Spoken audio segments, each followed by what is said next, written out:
written statement first, then we will discuss the issues.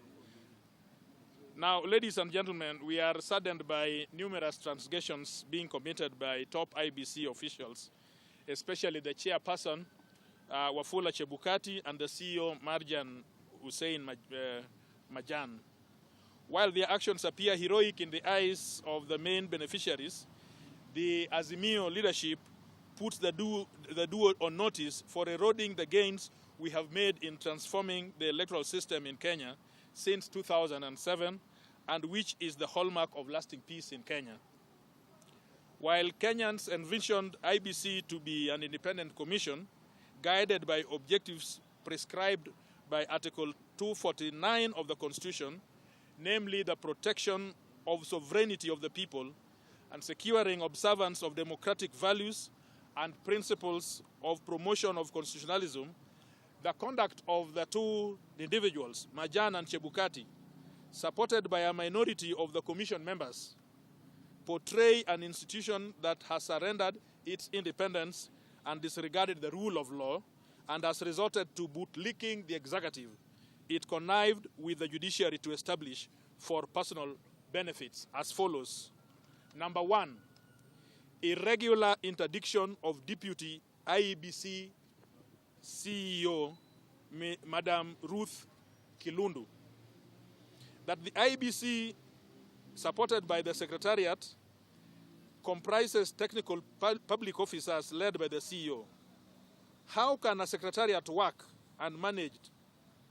How the Secretariat works and managed is well provided for under the IEBC Act and the IEBC Human Resource Manual. We are saddened that despite clear provisions of how to handle disciplinary matters, the manner in which Madam Ruth Kilundu has been treated by Chebukati and Majan is not only a breach of set guidelines, but is part of a well-orchestrated scheme to intimidate public officers who stand for the rule of law, but also question upholding free and fair elections. Madam Kilundu has been accused of what Mr. Majan terms arranging an illegal commission plenary meeting. One wonders what constitutes illegal plenary meeting and who are the attendees. Assuming that this is a genuine disciplinary matter, there is an elaborate procedure of how such matters should be handled. This concerned officer must be accorded a fair hearing, which begins with responding to a show cause notice.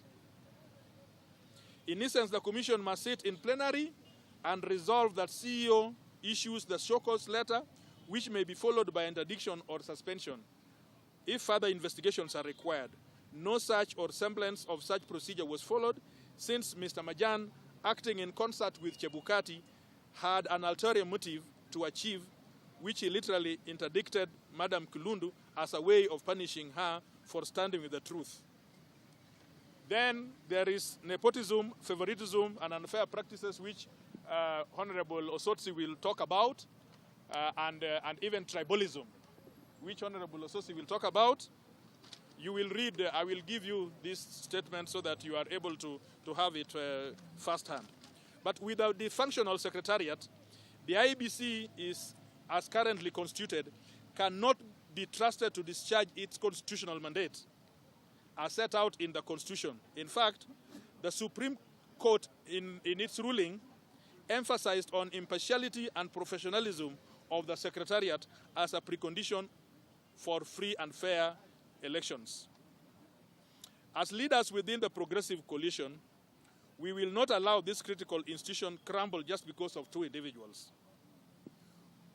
We know that Chebukati is soon leaving the commission with this newfound regime, and we will not allow him to destroy the structures that Kenyans have fought hard to establish.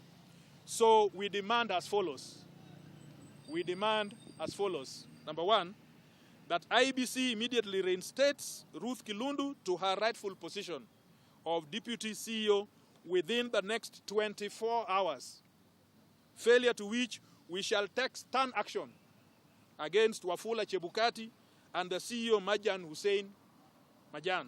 Number 2, that IEBC calls to order Majan Hussein and demonstrate to Kenyans that he shall live by the values and principles of public service, failure to which we shall demand that he relinquishes his position prior to the commencement of the boundaries review exercise or conducting the pending by-elections. Thank you very much. I need to add that you saw that this morning members of parliament drawn from Nairobi County, and I have the member for Starehe, in whose jurisdiction we stand. I have the member for Kibra, who is a leader in Nairobi County. I'm a member from Ruaraka, which is in Nairobi. Honorable Mwenje is a member from Embakasi East, which is in Nairobi. Embakasi West. And Honorable Ososi is a senator. We all have a constitutional mandate. When our constituents, or any Kenyan for that matter, has an issue, our mandate is to solve issues concerning our constituents and resolve matters that the general populace would want us to do. So we have come here deliberately, constitutionally, very peacefully, to come and engage with IEBC, which, as you know, is an independent but public commission that is paid by public taxes. So you have seen that as we came, police have lobbed tear gas on us severally, without provocation at all, just because we are conducting our constitutional mandate given to us as MPs. And then we come to this gate. We have found that they have locked the gates with chains. So this literally means that IEBC, which is a public constitutional body, have decided to lock. I'm joined by Honorable Aladwa, who is a member for Makadara, and the chairperson of Nairobi County, ODM County. They have decided to lock the gate with chains. So you can imagine that the gates have been locked to the public. Everybody in Kenya, in Nairobi, cannot access IEBC to be able to ask pertinent questions concerning the issues of Kulundu. But that notwithstanding, we have put a position on the staff in IEBC who were brave enough not to accept the thieving ways of the commissioners. People who stood strong against what happened in Bomas. We know, and I can tell you as a lawyer, that employees have ways in which they are dealt with in their human resources manuals from their respective organizations. And that must be followed. But the chairman unilaterally decided to interdict Madam Kulundu, who is the deputy CEO, just like that in Mombasa, without the commission sitting down. The commission never sat down as a commission to deliberate on the issue of Ruth Kulundu. And the Secretariat Bajan cannot fire her deputy because the deputy is employed by the commission, not by Majan. And that is how things are. So I know that Madam Kulundu may be looking at her own options, legal options, but we have a mandate as members of parliament to come and question such infractions when we see them. And we call them out. So we came out this morning to call out these people. But it looks like we are still where we were in 2007. We are ready for this. We are ready for this engagement. And we will do this engagement every day on the streets, if that is what it takes to liberate the space that we have to manage our elections prudently. And so I want to call in my colleagues. I want to start with Honorable Ososi, and then Honorable Aladwa will take a bite in Swahili, and then Amos, because this is the constituency he represents, will say something, and Honorable Mwenye, who happens to be our advocate today, will tell us if we have infringed any law by being where we are. Honorable Ososi.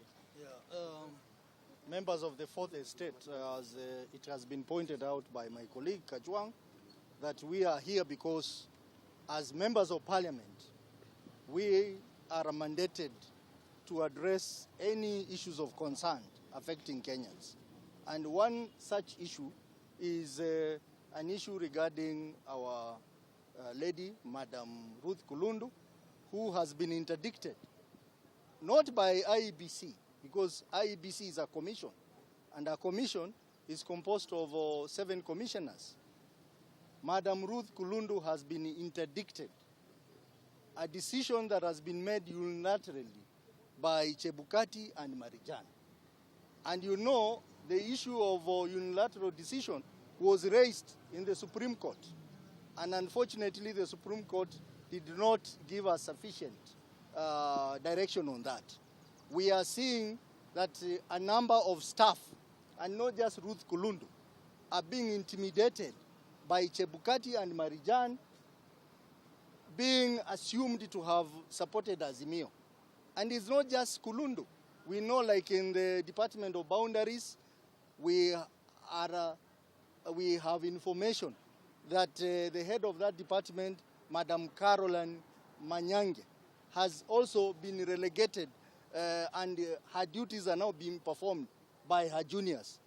And we are saying, Mr. Chebukati, please, IEBC is a key institution in democratization of this country, and we are not going to allow you to become a dictator, dictating to your own staff. We even saw what happened in Mombasa. A whole chairman of IEBC inciting staff to heckle some of the commissioners and even Madam Kulundu. So we are here to protect the rights of a Kenyan, Madam Kulundu, and many others who are being intimidated by the actions of Chebukati and Mr. Marijan. So we will continue coming here. We are told the chairman, when he heard that we are coming, he disappeared from the office. The doors have been locked, the gates have been locked, but we will continue pressing this matter, even in parliament or wherever, so that Madam Kulundu gets her justice. Because you cannot be intimidated, because you have been assumed to be supporting Azimio coalition. There is no evidence at all that Madam Kulundu was supporting Azimio. And we are saying that Bwana Chebukati, by now you should have gone for your leave. He has 180 days to take leave before January. What is he still doing in the office? And even starting the boundary review process, and procedurally and illegally. So that is already a scheme to start the process of rigging the 2027 election by manipulating the boundary review process. Thank you. Asante sana. Asante kwa niaba ya wajumbe wetu wa Nairobi na Kenya mzima wa Azimio. Tuko hapa, tumekuja kwa amani, kwa sababu tunahitaji amani, na tulikuwa tumekubaliana siku ya leo kwamba sisi tumehuzunishwa sana na kitendo cha mwenyekiti wa tume cha IEBC, kwa sababu ile ambayo inafanyika katika IEBC sio ambayo inafanyika kwa Wakenya vizuri. Hawa IEBC ni watu wameandikwa na pesa za wananchi, na sisi kama wale pia tunakata ushuru kusaidia tume. Tunahuzunishwa kuona kwamba kuna wale wanatolewa bila haki yao na ni wafanyikazi wa IEBC. Madam Kulundu anatoka Western. Madam Kulundu ni mtoto wetu na msichana wetu, na sisi tunatoka mkoa wa Magharibi. Hatutakubali kuona ya kwamba mtu kutoka Magharibi anatolewa kazi kiolela olela. Nadhani tumekuja hapa kwa maandamano ya amani, hatutaki fujo, tunauliza tu haki yetu kuona kwamba Kenya inaenda vile nitakana ikue. Na sisi tunasema kama wajumbe ya kwamba IEBC wanajua vile walitufanyia wakati uchaguzi, hatutaki kuongea kwa hayo maneno. Sisi tunasema tu haki ya wafanyikazi wa IEBC iangaliwe. Hatungekubali kuona kwamba kuna mtu leo anatolewa kazi, anapewa barua aende nyumbani na amehudumia tume kama Madam Kulundu. Kulundu amekuwa aro hapa Nairobi, amekuwa aro Siaya, akaonekana ni mfanyikazi mzuri, akapewa promotion kukua kwa commission. Kwa hivyo tunaomba Chebukati na timu yake wawache hizo carteling wanafanya ndani ya hiyo ofisi. Na tutakuja hapa kila siku kuona kwamba haki za Madam Kulundu zimeonekana, na pia vile vile arudishiwe kazi yake na endelee na kuhudumu kwa hiyo kazi. So sisi kama watu wa Western na mkoa wa Magharibi tumehuzunishwa, hatutakuona watoto wetu kifutwa kazi. Sisi tukiwa wajumbe kutoka Magharibi tuone tu tukinyamaza, hatutanyamaza, na kama Azimio tutaenda mundu kumundu. Amos is the local member of parliament of Starehe constituency. Choose which language? I'll speak in English. So basically today we are here. We have had a very peaceful demonstration.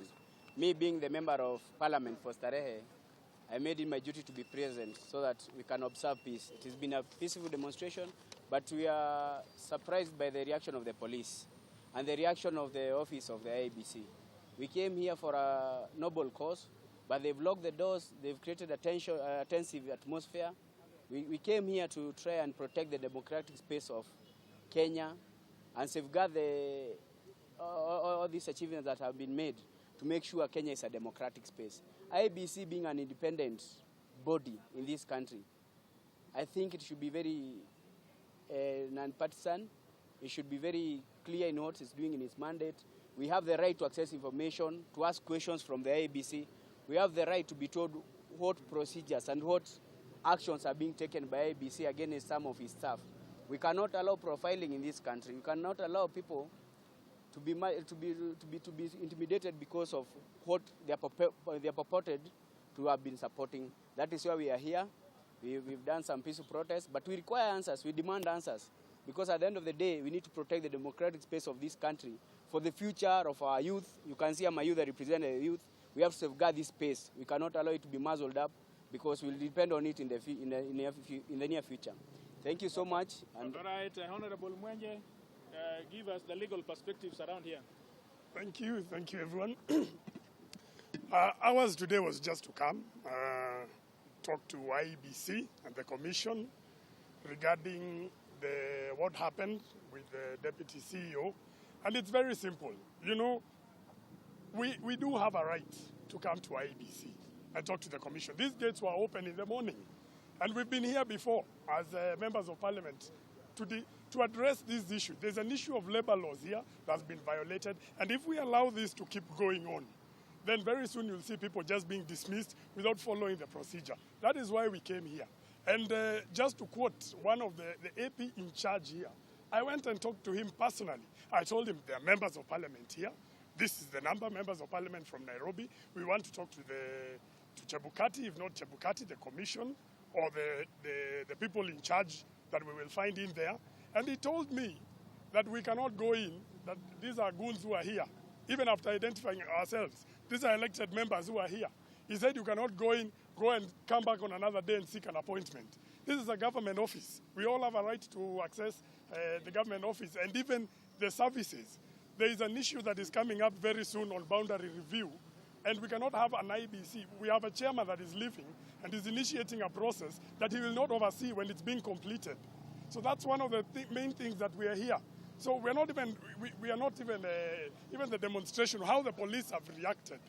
It's completely out of order, because nobody here has come to cause any violence. It's just this number you're seeing here that wanted to access the office. They have locked the government office. Maybe they will give you the reason why, but as far as we know, there's no law that has been broken by ourselves. They are the ones who breached their own labor laws and procedures, and that is what we were going to come and highlight for them. So to us, that's all we are going to say. We're just going to tell Bwana Chebukati, please, this IEBC belongs to all of us. Let us follow the law. Thank you very much. Any question, very quickly? No question. Thank you very much. You can now go and find out why they locked the doors.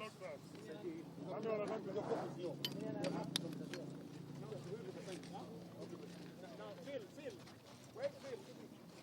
Come here. Phil. We have, unfortunately, we only have one copy that you have signed. So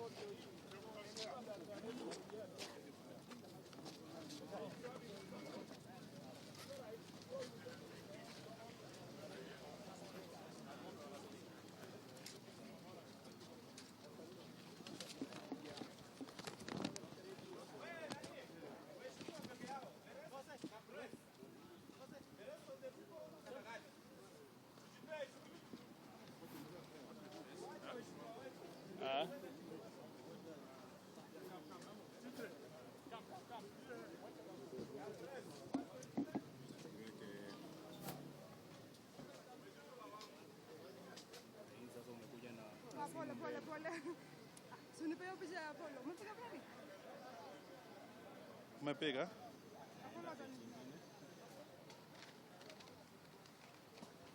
Kuja kuwajua. Hizo shadows zinanini.